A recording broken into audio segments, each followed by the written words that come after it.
आप लोगों को के स्टोन क्लास में स्वागत है। इस चैनल को सब्सक्राइब एंड लाइक करना ना भूलें और बेल आइकन का बटन दबा दें। आज प्रतिलेखन संख्या 69 और 70 लिखाएंगे। पहले 80 के स्पीड में, फिर 100 के स्पीड में, फिर 120 के स्पीड में। पेंसिल कॉपी लेकर तैयार हैं। Ready, last ready and start. उपाध्यक्ष महोदय, अगर भारत की आर्थिक व्यवस्था को हम देखें तो यह कहने में कोई त्रुटि नहीं होगी कि कृषि उसका आधार है। किसी भी देश की सामाजिक और आर्थिक स्थिति उस देश की भूमि की उत्पादन शक्ति पर निर्भर रहा करती है। यदि भूमि की उत्पादन शक्ति में कोई कमी हो जाती है तो उस देश की आर्थिक और सामाजिक स्थिति में भी कुछ परिवर्तन आरंभ हो जाता है।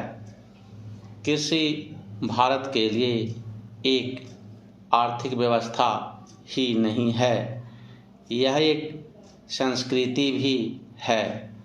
जो लोग आंदोलन में विश्वास रखते हैं, इनको पता ही होगा कि जितने भी आंदोलन इस देश में होते हैं वे समाज के नाम से, धर्म के नाम से, जाति के नाम से या राजनीति के नाम से होते हैं। ऐसे आंदोलनों में कोई भी समाज शामिल हो, लेकिन कृषि समाज उसमें शामिल नहीं होता है। उस आंदोलन के साथ कृषि समाज की सहानुभूति भी नहीं होती है। इसलिए यदि सभी बातों को ध्यान में रखकर हम देखें तो इस देश के लिए आवश्यक यह होगा कि हमारी संस्कृति की रक्षा के लिए और जीवन प्रणाली की रक्षा के लिए कृषि पर विशेष ध्यान दिया जाए। पहला चेंज, कृषि के क्षेत्र में इस वर्ष काफ़ी प्रगति हुई है।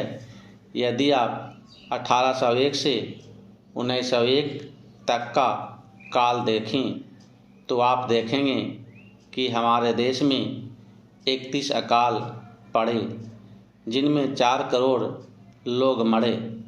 लेकिन आज हमारे खाद्य मंत्रालय ने 100 रुपये मन के भाव से गेहूं खरीदकर एक भी आदमी को मरने नहीं दिया। इसके लिए हमारा खाद्य मंत्रालय बधाई का पात्र है। पहला चेंज, एक बात मैं विशेष रूप से इस अवसर पर कहना चाहता हूँ। आजकल हम लोग मानव शक्ति पर ज़्यादा ध्यान न देकर पूंजी पर ज़्यादा निर्भर रहने की कोशिश करते हैं। आपको याद होगा, लगभग 5 दशक पहले में जापान की आर्थिक व्यवस्था बिगड़ गई थी, लेकिन वहाँ के 60 लाख काश्तकारों ने कृषि शिक्षा के बल पर इतना अनाज पैदा करके दिखलाया कि आज वे 10 करोड़ आदमियों का पालन पोषण कर रहे हैं। और वहाँ पर 30 ऐसे विश्वविद्यालय हैं जिनमें कृषि की शिक्षा दी जाती है, जिनसे 16,000 छात्र प्रतिवर्ष शिक्षा प्राप्त करके निकलते हैं। आज हमारे देश में पर्याप्त कृषि विश्वविद्यालय स्थापित हो चुके हैं। हमारे देश की 120 करोड़ जनसंख्या को दृष्टि में रखते हुए जापान एक बहुत छोटा सा राज्य है, शायद हमारे राजस्थान से कुछ ही बड़ा है। पहला चेंज। उपाध्यक्ष महोदय, यह ठीक है कि हम प्रगतिशील हैं, लेकिन हमारी गति में तेज़ी आनी चाहिए। श्रम की तरफ हमारा अधिक ध्यान जाना चाहिए। जो पंचवर्षीय योजनाएं हमने बनाई है, उनमें हमारा लक्ष्य केवल यह नहीं था कि हम अधिक अन्न पैदा करें। हमारा लक्ष्य यह भी था कि अच्छे आदमी पैदा करें, जिससे कि भारत में रहने वाले प्रत्येक नागरिक का ठीक विकास हो।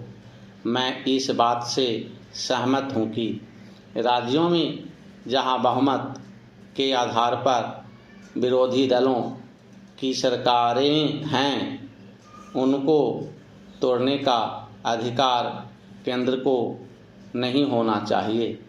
लेकिन फिर भी हमें स्थिति को देखते हुए भेद करना चाहिए। गुजरात की सरकार टूट गई, इसके लिए हमको अफसोस नहीं करना चाहिए। जहाँ तक इस बिल का संबंध है, मैं इसकी कमियों की तरफ आपका ध्यान दिलाना चाहता हूँ, जिससे कि आपको उसे ठीक करने की प्रेरणा मिले और इसको आप ठीक करके वहाँ का काम चलाएं। इसका आशय यह भी नहीं है कि जो पार्टी सरकार चलाती है वह सब सही काम करती है, लेकिन फिर भी मैं यह मानता हूँ कि जो गुजरात की सरकार टूट गई वह अच्छी बात हुई है। गुजरात के लिए आपने संसद सदस्यों की जो समिति बनाई है वह एक ठीक कदम है, लेकिन इस बात का आश्वासन भी आपको देना चाहिए कि राज्य और जिला स्तर पर जो समितियां आप बनाने जा रहे हैं उनको सर्वदलीय बनाएंगे, ताकि जनता की जो कठिनाइयां हैं वो वे आपके सामने प्रत्यक्ष रूप से आ सकें और उनकी भावना के अनुसार वहाँ पर कुछ काम हो सके। अगर ऐसी व्यवस्था नहीं होगी और बाहर के लोगों को आप उन समितियों में रखेंगे जिनको गुजरात की समस्याओं का कुछ भी ज्ञान नहीं है, तो परिणाम यह होगा कि आप गुजरात की समस्याओं को हल नहीं कर सकेंगे। इसलिए मैं सुझाव देना चाहता हूं कि आप इसमें ऐसी कानूनी व्यवस्था करें कि जिससे विभिन्न स्तरों पर सर्वदलीय समितियां बनाई जा सकें और उनके माध्यम से सरकार के सामने सुझाव आएं कि वहाँ पर किस तरह से काम होना चाहिए। पहला चयन। गुजरात औद्योगिक मामलों में अन्य राज्यों से थोड़ा भिन्न है। फिर भी वहाँ की स्थिति यह है कि आज भी प्रति व्यक्ति आय 300 रुपये से अधिक नहीं है। आज गुजरात में अन्य राज्यों के मुकाबले सबसे अधिक कर लगे हुए हैं। यह उचित नहीं है। अब 100 के स्पीड में लिखाएंगे। पेंसिल कॉपी लेकर तैयार हैं। Ready, last ready, start. उपाध्यक्ष महोदय, अगर भारत की आर्थिक व्यवस्था को हम देखें तो यह कहने में कोई त्रुटि नहीं होगी कि कृषि उसका आधार है। किसी भी देश की सामाजिक और आर्थिक स्थिति उस देश की भूमि की उत्पादन शक्ति पर निर्भर रहा करती है। यदि भूमि की उत्पादन शक्ति में कोई कमी हो जाती है तो उस देश की आर्थिक और सामाजिक स्थिति में भी कुछ परिवर्तन आरंभ हो जाता है। कृषि भारत के लिए एक आर्थिक व्यवस्था ही नहीं है, यह एक संस्कृति भी है।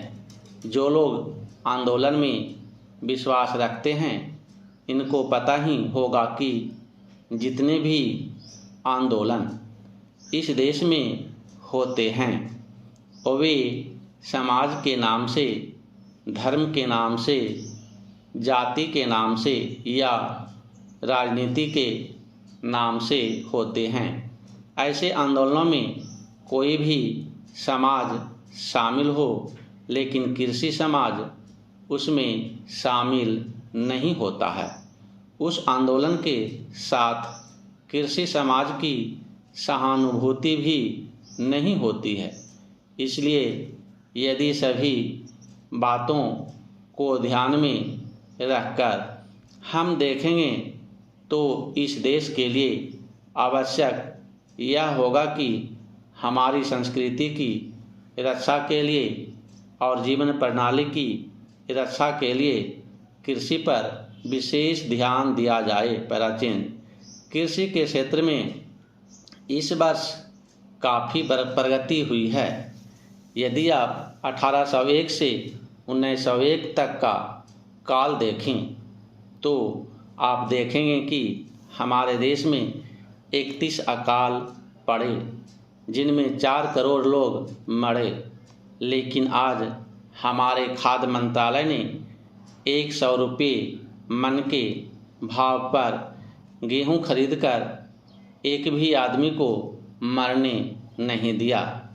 इसके लिए हमारा खाद्य मंत्रालय बधाई का पात्र है। पैराचीन एक बात मैं विशेष रूप से इस अवसर पर कहना चाहता हूँ। आजकल हम लोग मानव शक्ति पर ज़्यादा ध्यान न देकर पूंजी पर ज़्यादा निर्भर रहने की कोशिश करते हैं।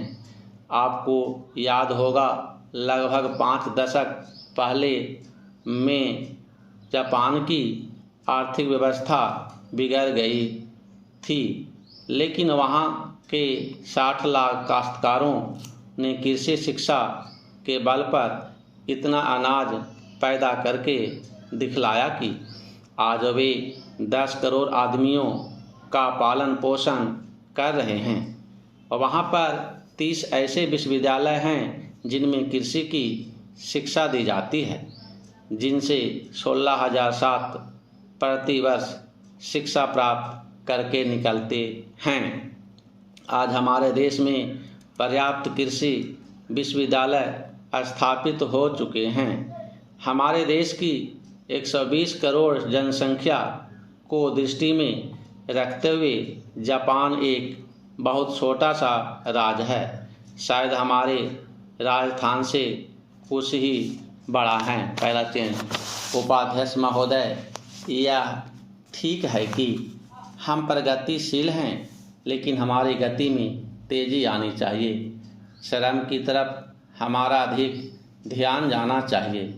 जो पंचवर्षीय योजनाएं हमने बनाई हैं उनमें हमारा लक्ष्य केवल यह नहीं था कि हम अधिक अन्न पैदा करें, हमारा लक्ष्य यह भी था कि अच्छे आदमी पैदा करें, जिससे कि भारत में रहने वाले प्रत्येक नागरिक का ठीक विकास हो।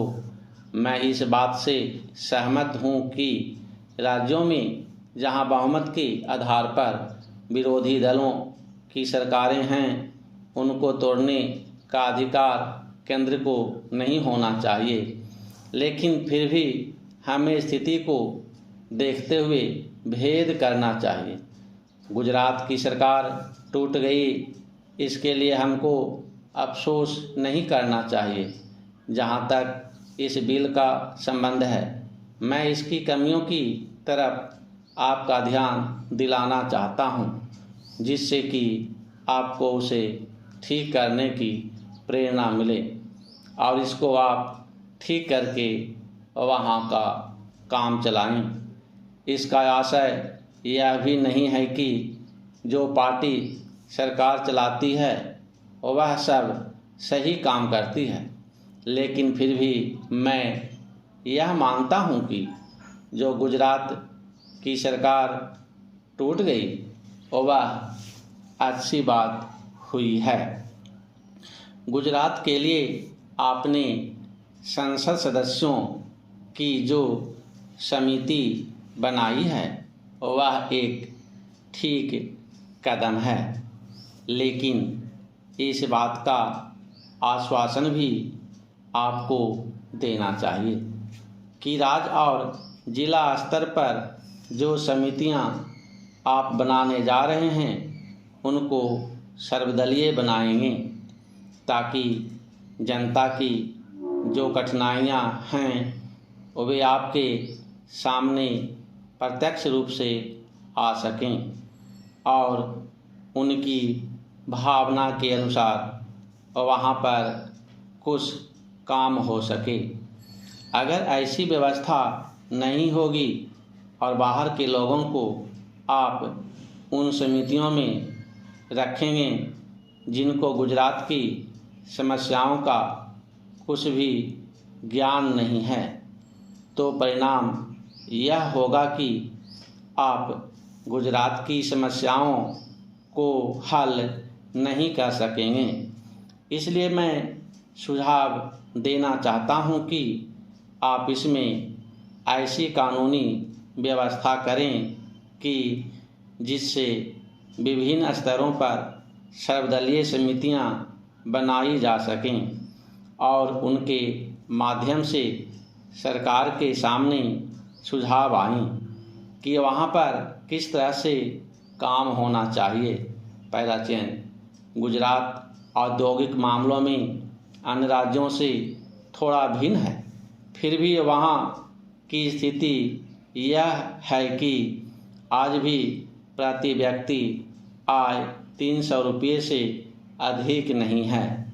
आज गुजरात में अन्य राज्यों के मुकाबले सबसे अधिक कर लगे हुए हैं, यह उचित नहीं है।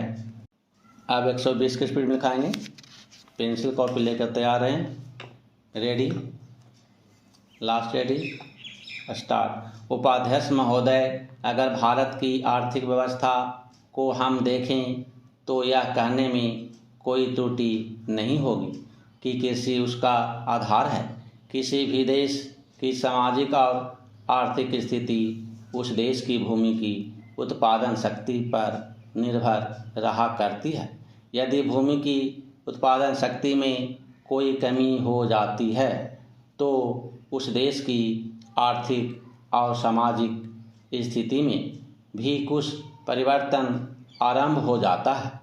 कृषि भारत के लिए एक आर्थिक व्यवस्था ही नहीं है, यह एक संस्कृति भी है। जो लोग आंदोलन में विश्वास रखते हैं इनको पता ही होगा कि जितने भी आंदोलन इस देश में होते हैं वे समाज के नाम से, धर्म के नाम से, जाति के नाम से या राजनीति के नाम से होते हैं।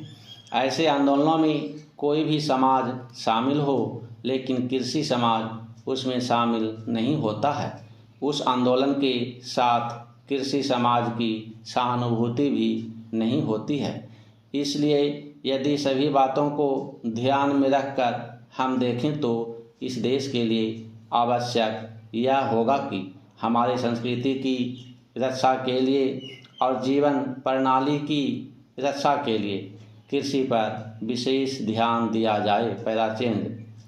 कृषि के क्षेत्र में इस वर्ष काफ़ी प्रगति हुई है। यदि आप 1801 से 1901 तक का काल देखें तो आप देखेंगे कि हमारे देश में 31 अकाल पड़े जिनमें 4 करोड़ लोग मरे, लेकिन आज हमारे खाद्य मंत्रालय ने 100 रुपये मन के भाव पर गेहूं खरीदकर एक भी आदमी को मरने नहीं दिया। इसके लिए हमारा खाद्य मंत्रालय बधाई का पात्र है। पैराचेंज। एक बात मैं विशेष रूप से इस अवसर पर कहना चाहता हूँ, आजकल हम लोग मानव शक्ति पर ज़्यादा ध्यान न देकर पूंजी पर ज़्यादा निर्भर रहने की कोशिश करते हैं। आपको याद होगा लगभग 5 दशक पहले मैं जापान की आर्थिक व्यवस्था बिगड़ गई थी, लेकिन वहाँ के 60 लाख काश्तकारों ने कृषि शिक्षा के बल पर इतना अनाज पैदा करके दिखलाया कि आज वे 10 करोड़ आदमियों का पालन पोषण कर रहे हैं। वहाँ पर 30 ऐसे विश्वविद्यालय हैं जिनमें कृषि की शिक्षा दी जाती है, जिनसे 16,000 छात्र प्रतिवर्ष शिक्षा प्राप्त कर के निकलते हैं। आज हमारे देश में पर्याप्त कृषि विश्वविद्यालय स्थापित हो चुके हैं। हमारे देश की 120 करोड़ जनसंख्या को दृष्टि में रखते हुए जापान एक बहुत छोटा सा राज्य है, शायद हमारे राजस्थान से कुछ ही बड़ा है। पैराचेंज। उपाध्यक्ष महोदय, यह ठीक है कि हम प्रगतिशील हैं, लेकिन हमारी गति में तेजी आनी चाहिए। श्रम की तरफ हमारा अधिक ध्यान जाना चाहिए। जो पंचवर्षीय योजनाएं हमने बनाई है उनमें हमारा लक्ष्य केवल यह नहीं था कि हम अधिक अन्न पैदा करें, हमारा लक्ष्य यह भी था कि अच्छे आदमी पैदा करें, जिससे कि भारत में रहने वाले प्रत्येक नागरिक का ठीक विकास हो। मैं इस बात से सहमत हूँ, राज्यों में जहाँ बहुमत के आधार पर विरोधी दलों की सरकारें हैं, उनको तोड़ने का अधिकार केंद्र को नहीं होना चाहिए, लेकिन फिर भी हमें स्थिति को देखते हुए भेद करना चाहिए। गुजरात की सरकार टूट गई, इसके लिए हमको अफसोस नहीं करना चाहिए। जहाँ तक इस बिल का संबंध है, मैं इसकी कमियों की तरफ आपका ध्यान दिलाना चाहता हूँ, जिससे कि आपको उसे ठीक करने की प्रेरणा मिले और इसको आप ठीक करके वहाँ काम चलाएं। इसका आशय यह भी नहीं है कि जो पार्टी सरकार चलाती है वह सब सही काम करती है, लेकिन फिर भी मैं यह मानता हूँ कि जो गुजरात की सरकार टूट गई वह अच्छी बात हुई है। गुजरात के लिए आपने संसद सदस्यों की जो समिति बनाई है वह एक ठीक कदम है, लेकिन इस बात का आश्वासन भी आपको देना चाहिए कि राज्य और जिला स्तर पर जो समितियां आप बनाने जा रहे हैं उनको सर्वदलीय बनाएंगे, ताकि जनता की जो कठिनाइयां हैं वे आपके सामने प्रत्यक्ष रूप से आ सकें और उनकी भावना के अनुसार वहां पर कुछ काम हो सके।